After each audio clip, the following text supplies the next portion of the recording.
Hello and welcome to YouTube channel HealthQ, the place where my mission is to motivate you to look at the brighter side of the health. In today's video, I would be sharing with you 8 important factors that could aggravate your symptoms of Bell's palsy. So if you are in early stage of Bell's palsy, taking care of these 8 important factors is very important as it could aggravate your symptoms and even sometimes lead to delay in the recovery. So what are these 8 factors or 8 things? If you want to know that, make sure to watch this video till the end. Let's begin. The first and the foremost factor, important factor that could aggravate your symptoms or else cause worsening of your symptom when it comes to Bell's palsy is stress. Now, stress is an absolutely natural thing that will come to you when you are suffering from Bell's palsy. You're all fine and one day then you suddenly develop paralysis of the face. This can be a biggest reason for stress and anxiety. But unfortunately, taking this stress and amplifying it more and more will worsen your condition than doing any good. I've seen many patients who are undergoing so much of stress during this point of time that they actually land up with suffering more than recovering better. Hence, it's important to stay away from stress. I know it's easy said than done, but doing gentle breathing exercise, sleeping a lot, taking your medicines on time, and doing minimal exercises is the best way to keep yourself away from stress. Even resting a lot will be helpful for you to reduce your stress level. Try to spend your time between your family members and your loved ones who know you, who understands you. Don't put any kind of social pressure at this point of time, as it could be a reason behind your increase in stress level. So that takes me to the point number 2, and that is COVID vaccine. Even though studies have not proven yet that COVID vaccine could be the reason behind Bell's palsy episode, but if you are suffering from Bell's palsy and if you take COVID vaccine in the early phase of your Bell's palsy, it's definitely going to flare up your symptoms. Hence, it's advisable that if you have got Bell's palsy, let your Bell's palsy recover, let the 3 months time frame go, and then only take your second or first dose of COVID vaccine. COVID vaccine are somewhere going to cause some increase in symptoms initially.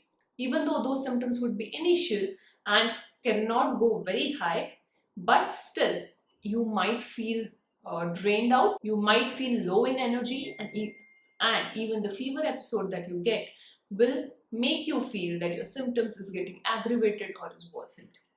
Hence, if you are in early phase of Bell's palsy, wait for some time, don't go ahead with your COVID vaccine. That takes me to the point number 3, and that is lack of sleep. If you are spending lots and lots of time in front of laptop, desktops, or talking to people and avoiding your sleep hours, that is also going to aggravate your symptoms or else lead to delay in recovery. Since your eye closure is not complete at this point of time, there's a lot of stress that will fall on your eyes if you don't sleep well. Sleeping is one of the best way to heal your body. Somewhere, Bell's palsy episode is a sign that there was a stressful event that has happened, and your body needs time to regenerate, to rejuvenate, and to heal. And that rejuvenation and healing is only possible by a good sleep. Hence, make sure that do not skip or avoid sleep, or else don't stay awake for long hours. That brings me to the next point, and that is your eye closure and your blinking is affected. If you are exposing yourself to a lot of screen time, it will hurt your eyes. And when you spend a lot of time in front of the screen, what happens is there's a lot of strain that falls on your eyes. Since your blink is affected, your blink is not efficient, there would be more and more of dryness in your eyes, which will increase your tearing symptoms. And since your eye is constantly crying for that blink, it will lead to increase in mass movement patterns in future. Hence, it's important to avoid your screen time as much as possible. If possible, take some break from your work for some days till you heal. Especially this is important in the early phase or its first few weeks of Bell's palsy. That takes me to the next point, and that is cold weather exposure, or else in general exposure to lower temperatures or else colder temperature. When you are exposed to a cold temperature or else lower temperature, the body's inflammatory changes can happen, can aggravate, and whatever the inflammation that you had been suffering through would not resolve. Hence, it's important to avoid colder temperatures, cooler temperatures, or else lower temperature. Even if it's possible for you, avoid drinking cold water at this point of time. Try to drink warm water or else normal room temperature water. Even that will play a very crucial role. Even avoiding sleeping below the fan or else avoiding sleeping below the AC air conditions directly would be helpful. Hence, the idea is to prevent all the exposure to cold temperature as much as possible so that your symptoms do not aggravate. That takes me to the next point, which is now, if after Bell's palsy episode, if you develop cough, cold, running nose, or any kind of respiratory symptoms and even fever, even that will lead to flaring up or else increase in the symptoms. That would be very obviously seen.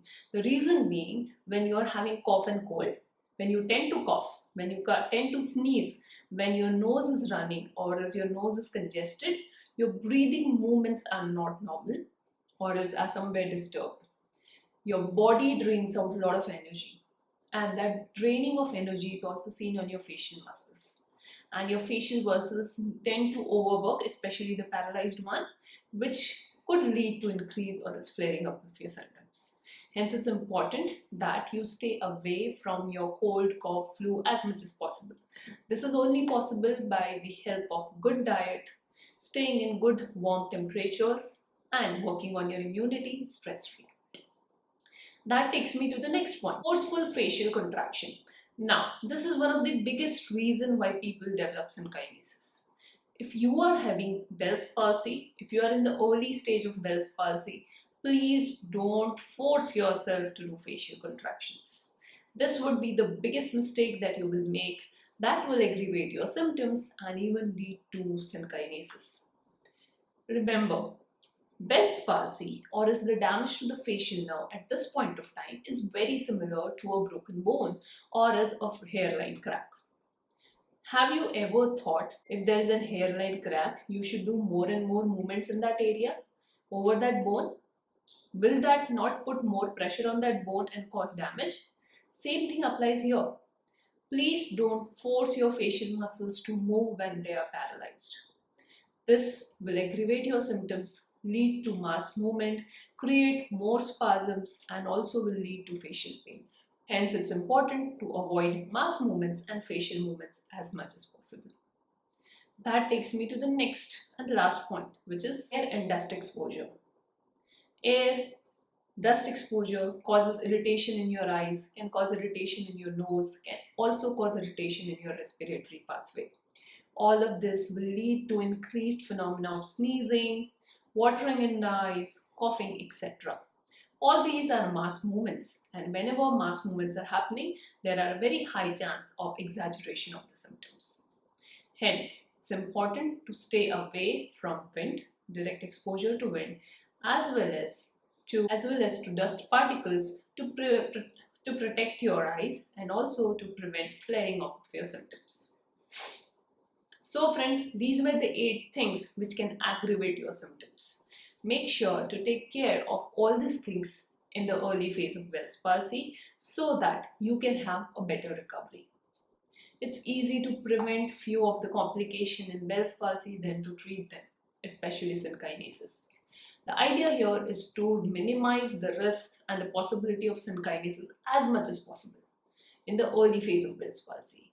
And that is only possible when you educate yourself and stay proactive towards taking your own care. On that note, I will end this video here and I'll see you in another video. Thank you.